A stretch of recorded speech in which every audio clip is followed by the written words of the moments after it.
So we are told that the diagram shows three forces acting on an object.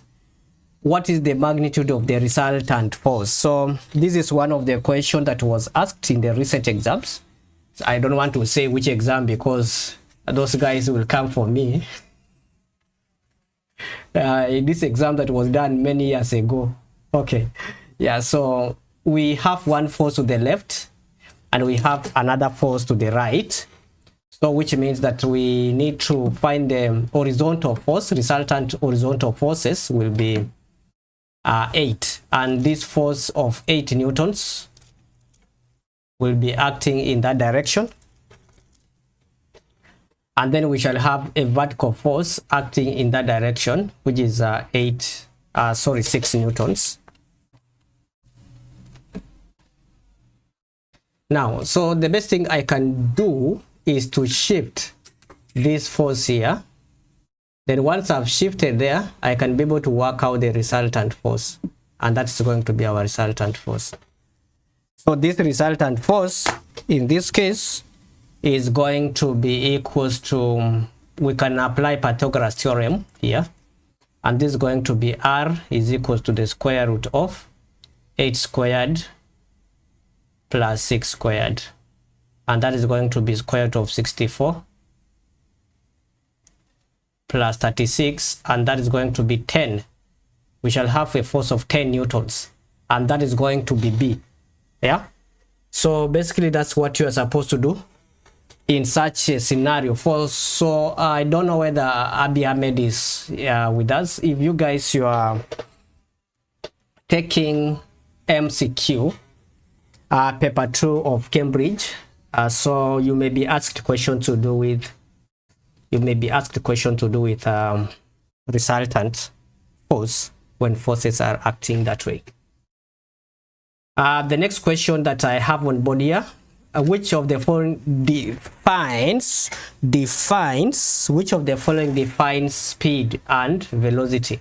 We know speed is the rate of change of distance, and velocity is the rate of change of displacement. So we can say speed is distance per unit time, but velocity is displacement per unit time. So let's check. Distance traveled in a given direction, no. Distance traveled per unit time, yes. Speed,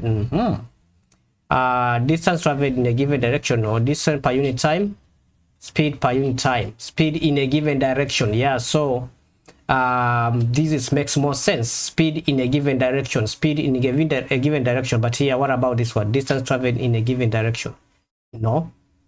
So which one is the best?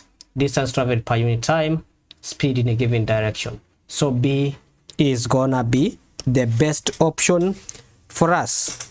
B is the best option in this case.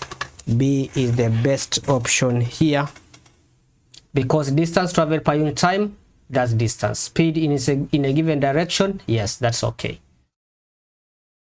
So any question on that? If you are learning something, leave a comment, give a like, and also you can leave a comment.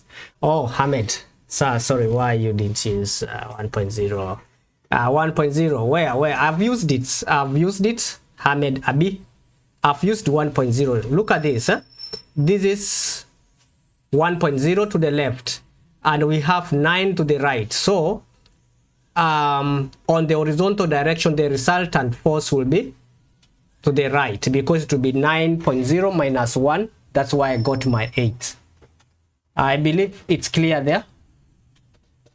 Is it clear, Abby? Just leave a comment that it's clear.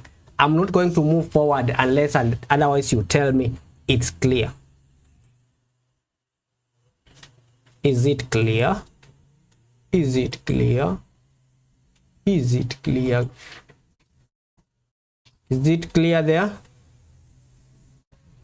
Okay, so I'm not going to move in the order in the way the questions are asked here. I'll just look at questions randomly, but at the end of the day we are learning something. And the next questions I'll bring on board is question number 9 and 10. Mr. 9 and 10 questions. Abby, I'm not going to move to the next question if you are, unless you tell me it's clear. All right, I can see we have 4 in the live. Guys, please just like the live, share it.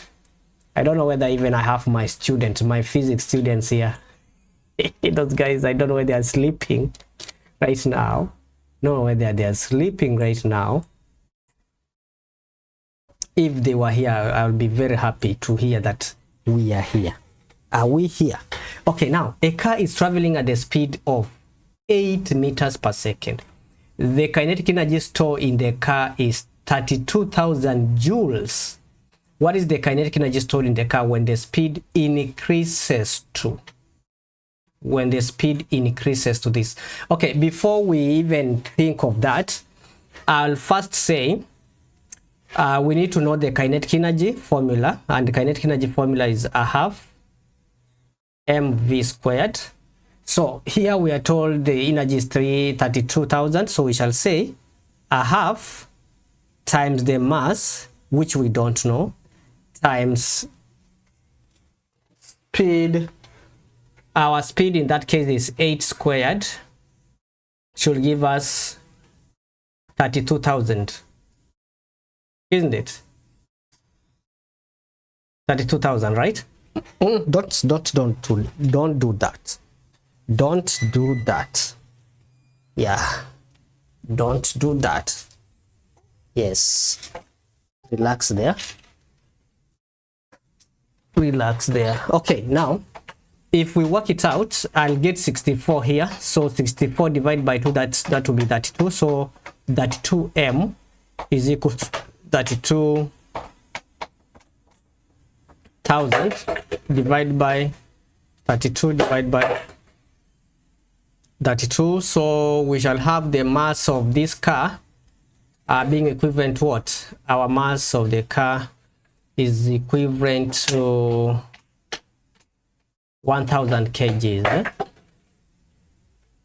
Then once we have done that, we can now work out the kinetic energy without any stress. We shall say is a half times the mass, which is 1000, times the speed, which is 16 squared. So let's see, what does it give us when you work it out?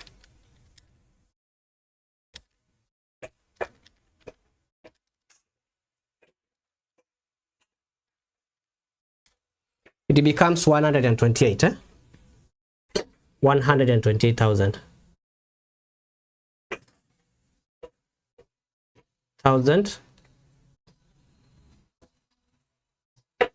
What did I say here? That is 0.5.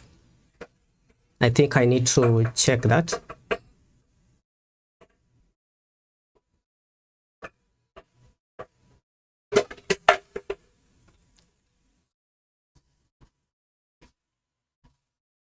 $64,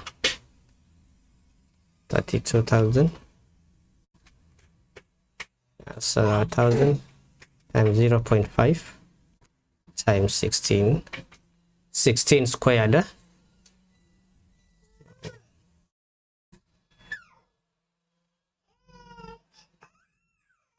Sorry. What's up? What's up?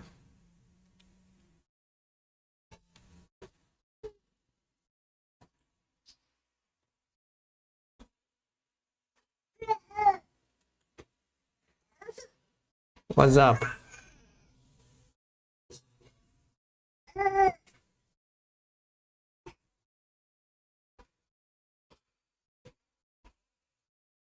And 5 times 1,000 times 8 squared, 2,000. So 0.5 times 1,000 times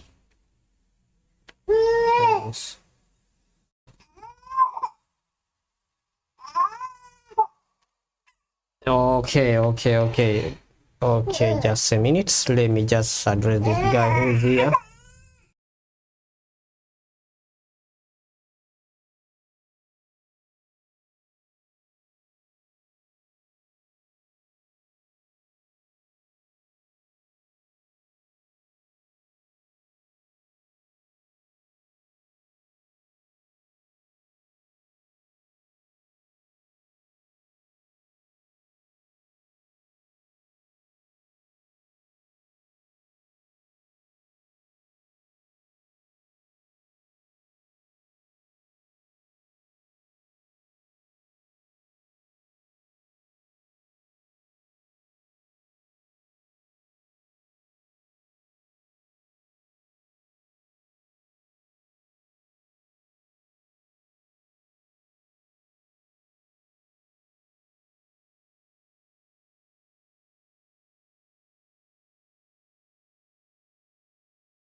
So after getting our value as 128 here, 128,000 joules, then we are going to round off. It will be 130,000 joules. 130,000 joules, and that's D. The sun is not the primary source of energy for which the sun is not the primary source of energy for which resource, and that is actually oil. That is oil in that case. And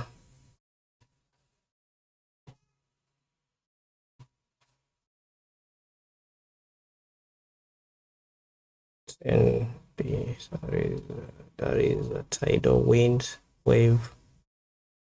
The sun is not.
So we need to move the next question. Question 3. Which graph shows the journey of a motorist?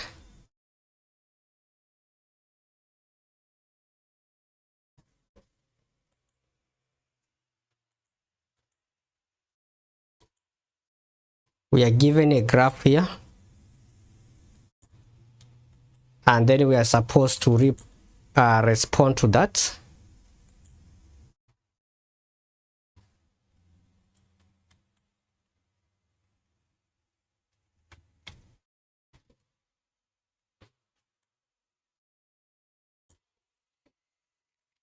We are supposed to respond to that. The graph shows the journey of a motorist. Which section of the graph shows the time when the motorist is stationary? And of course, this one, it indicates is moving at a constant speed.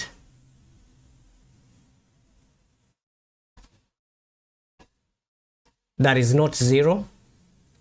This one, it means is decelerating.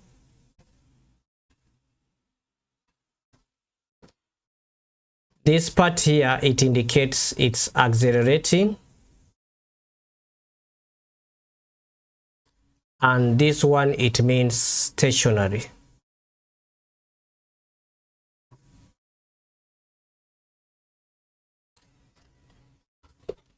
So the correct answer in that case is C. The correct answer is C at that given point.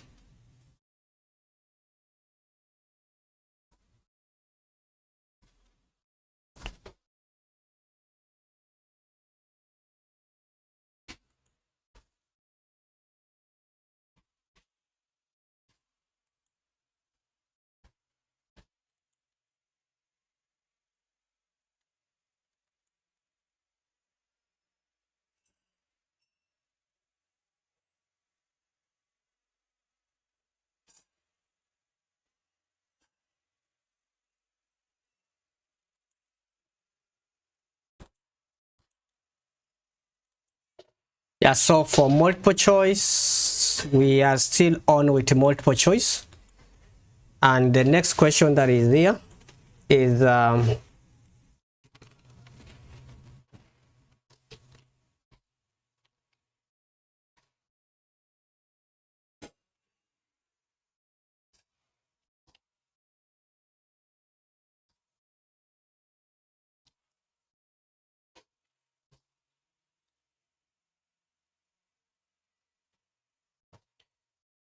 Here we are told the extension graph of a material, load extension graph for a material, which point indicates limit of proportionality. Which point indicates the limit of proportionality? Write in the comment section which point indicates the limit of proportionality. The limit of proportionality is where the line starts to curve. So if you draw a straight line here, which point does the line start to curve? So which means the limit of proportionality is A. Limit of proportionality.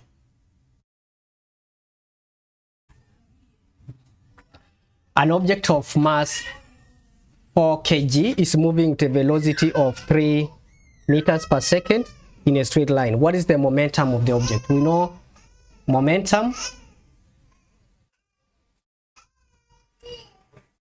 is equals to mass times velocity, which is going to be 4 times 3, and that's going to be 12 kgs, and that is 12 kilogram meter per second in that case.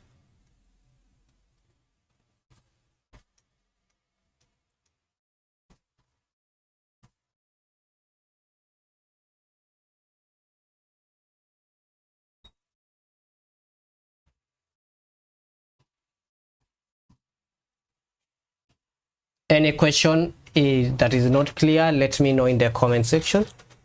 If there's any question that is not clear as far as those question is concerned.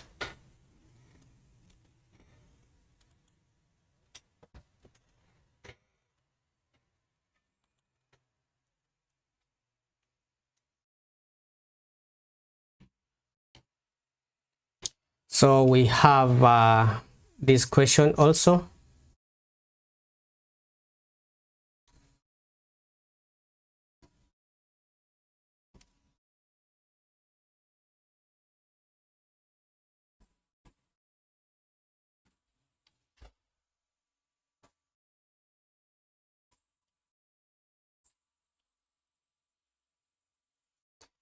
Now the question says a tall cylinder is partly filled with 2 liquids which do not mix. Those 2 liquids are immiscible.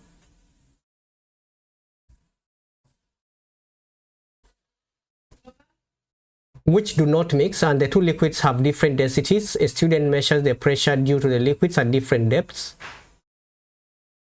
Which graph shows the liquid pressure varies between point P and Q? How liquid pressure varies between point P and Q?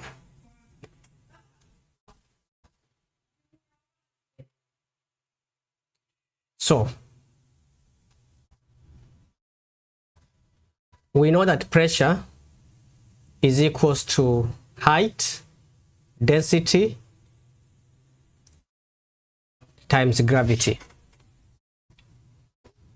So as this means, as we can write this as pressure is equals to density times gravity times height. So you can see density and gravity are constants. But as the height increases, pressure also increases. As height increases, pressure increases. So which means we are going to, if you're having pressure against height, it's actually a straight line graph. But since liquid P has less density, this liquid has less density than the other one,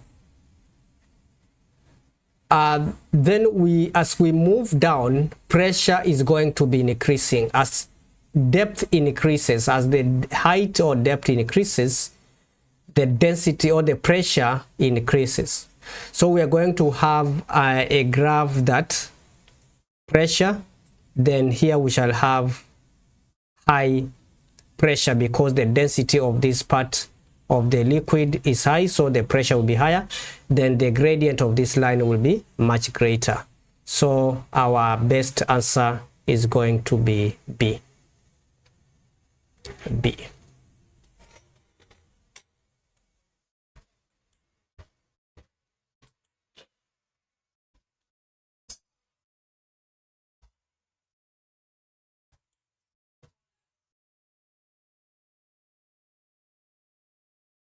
So as the depth increases, pressure increases, but now this is for the second liquid. This one is the second liquid which has higher density.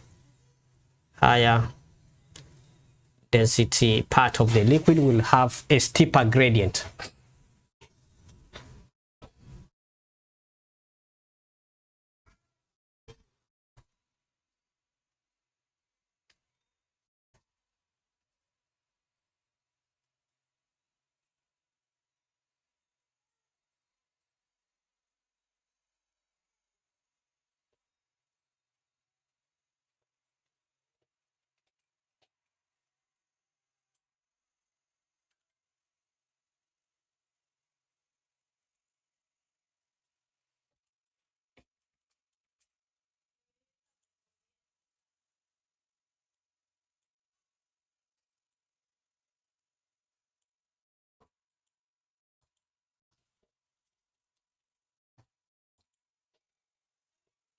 So the next question we're going to look at is about specific heat capacity, quantity of heat. Let's see a question to do with quantity of heat. A student does an experiment to determine the specific heat capacity of a metal block. She records the following: energy supplied, initial temperature, final temperature, mass of the block. What is the specific capacity? So something that we need to remember here is that thermal energy is equals to MC change in theta. That's the first thing that we need to remember.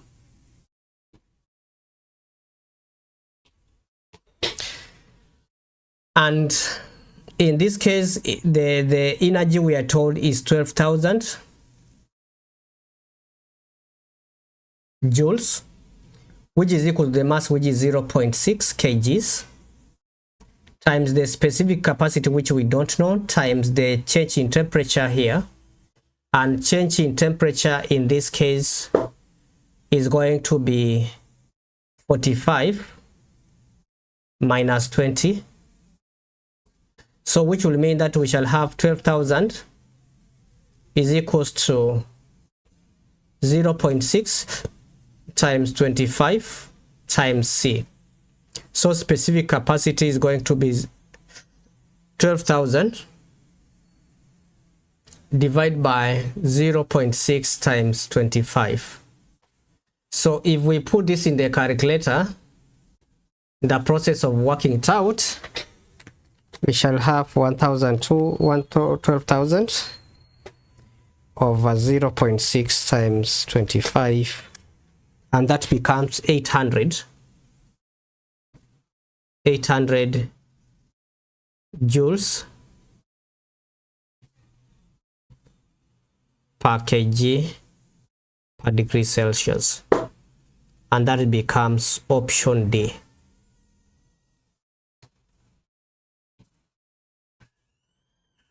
And that becomes our option D in that case.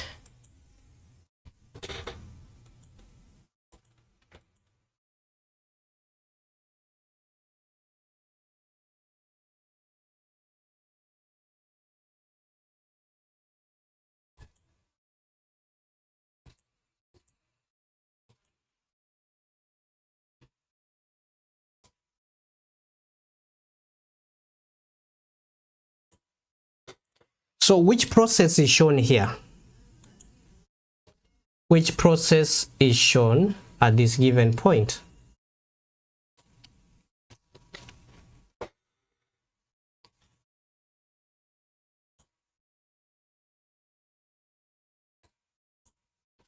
which process is shown here. The diagram shows more energetic water molecules escaping from the surface. So what process is this called? This is called evaporation, right? But if we were talking of a traveling microscope placed observing a smoke particle moving randomly, that would be Brownian motion. Changing gas to liquid, that condensation. Conduction is the process through which energy is transferred. Energy is transferred in solids. All right, I mean, you can see you've said it's clear. Guys, see you. We're gonna have another live tomorrow for multiple choice. We shall stop at that given point. See you in the next video.